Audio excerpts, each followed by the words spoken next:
এই 72 ওয়ার্ডের পক্ষ থেকে আমরা এই প্রক্রিয়াটাকে বয়কট করেছি, যে যেখানে ভোটার লিস্ট প্রস্তুতের আগে তফসিল দিয়ে ফর্ম বিক্রি করা হয়, যে ভোটাররা ওয়াইকআপ ফর্ম দিচ্ছেন, যে ভোটার ওয়াইকআপ ফর্ম দিচ্ছেন। আমাদের জানা মতে এখন পর্যন্ত কোনো ফাইনাল তালিকাও হয় নাই।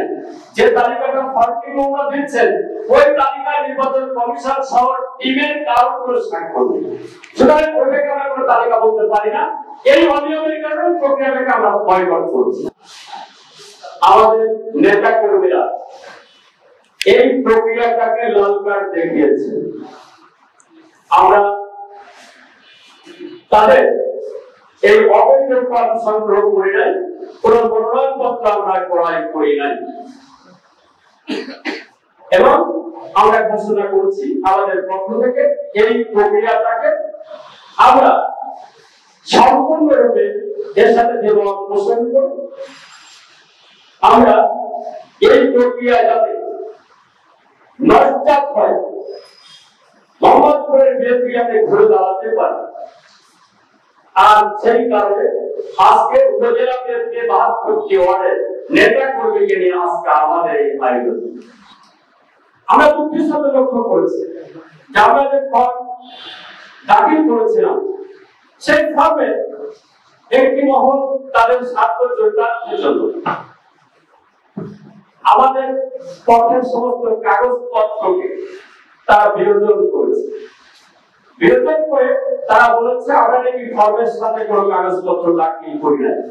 পক্ষান্তরে তারা যে স্বার্থন্বেষী মহলের পক্ষে যারা সদস্য, তারা তাদের সাথে প্রয়োজনীয় ফর্মের সাথে কোনো কাগজপত্র দাখিল না করা সত্ত্বেও রাতের অন্ধকারে তাদের ফর্মের সাথে জাল জালিয়াতি টিকিট লাগিয়ে তাদেরকে বৈধ হিসাবে খসড়া তালিকায় অন্তর্ভুক্ত করা হয়েছে।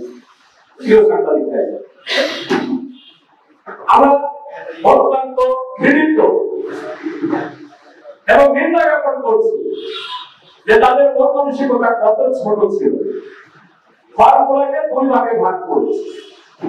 একটি ভাগে তারা লিখেছে কে দিয়ে একটি সাংকেতিক চিহ্ন, একটি সাংকেতিক চিহ্ন কে লিখেছে, লিখে তাকে গোল দিয়ে ঘিরে রেখেছে, কোনটা এন লিখেছে আর কোনটাকে কিছুই লেখেনি।